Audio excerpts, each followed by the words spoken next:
Hello and welcome to another new episode of Beat the Experts, brought to you by Falcone Moon Ford. Alongside Mike Bires, I'm Andrew Chiappazzi. Hey, Joe, we have 15 football games on a schedule this weekend. Let's break down those games. You know, Mike, the big game, of course, is Aliquippa against Beaver. A great Beaver Valley Conference matchup. Both teams are off to 2-0 starts. They've been impressive in those wins.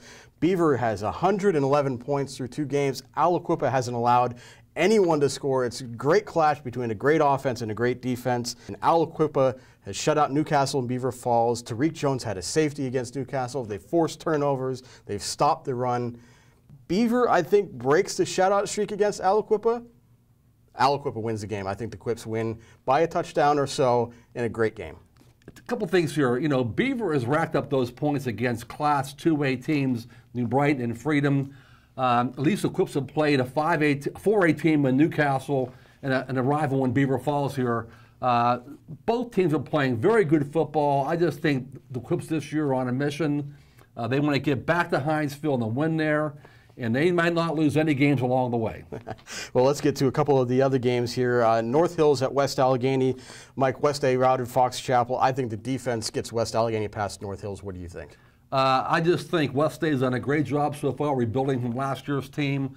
They're going to be a contender again for the 5A title, West A in a romp. Upper St. Clair at Moon. Moon's on the right track, Mike, but the loss to Armstrong last week shows that the Tigers aren't quite there yet. I think Upper St. Clair wins this game. I like Moon in this football game. First-year coach Ryan Lynn gets his major first victory over a veteran coach like Jim Render.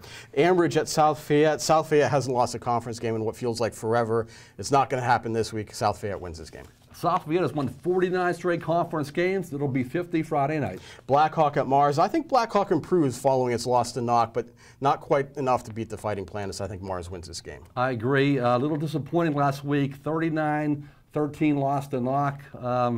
They got to get better. Elwood City at Hopewell. Hopewell's defense has been great through 2 weeks, and I think the Vikings get their offense going a little bit. Hopewell wins this game. Yeah, you know what? Elwood City had a tough game last week against Central Valley. Got blown out 42-7. Hopewell's playing at home. Vikings win their second game. Apollo Ridge at Beaver Falls. I think Beaver Falls gets on the scoreboard after being shut out last week against Aliquippa, but I still see the Tigers falling to Apollo Ridge. They will be better this year, but not quite yet for Beaver Falls. I like Beaver Falls in this game. They had a tough game against Aliquippa last week. They lost 36-zip, but I think they're going to pull an upset there over a 2-0 Apollo Ridge team. Elizabeth Forward at Central Valley. Central Valley found its offense last week against Elwood City, and I think the Warriors keep the momentum going and win easily against Elizabeth Forward. I agree, too. I'm not sure about it winning easily, though, because Elizabeth Forward had a big win last week, 39-7 over Derry, a team that went pretty far in the playoffs last year, a team that actually beat Central Valley last year. Quaker Valley at Neshannock. Quaker Valley's offense is diverse and experienced and has been explosive through 2 weeks. Neshannock has slipped a bit. Another big win for the Quakers. Ricky Gus, Isaiah McNair, and all the Quakers, they're racking up a lot of points. Very good football team. They will win. Freedom at New Brighton. New Brighton came very close to pulling off a stirring rally last week against Southside.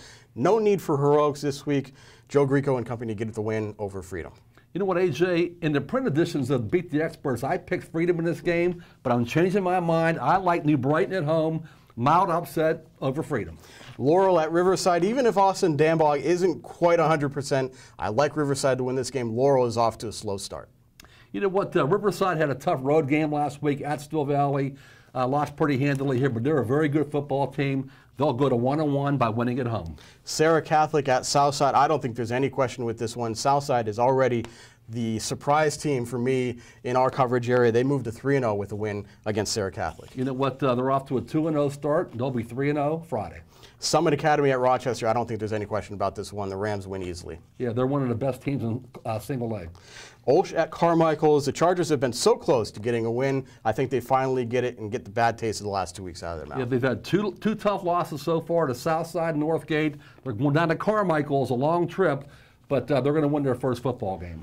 And finally, Western Beaver at Cornell. I think Western Beaver matches last year's start and improves to 3-0 over the Raiders. I agree, AJ. Cornell is getting there, but last year they brought football back for the first time in a few years. They're still trying to get that program going. They will not beat Western Beaver Friday. Well, that does it for this week's edition of Beat the Experts. You can keep track of all these games on timesonline.com. Join us at noon Wednesday and at noon Thursday for the latest edition of Game On. For Mike Bires, I'm Andrew Chiappazzi. We'll see you soon.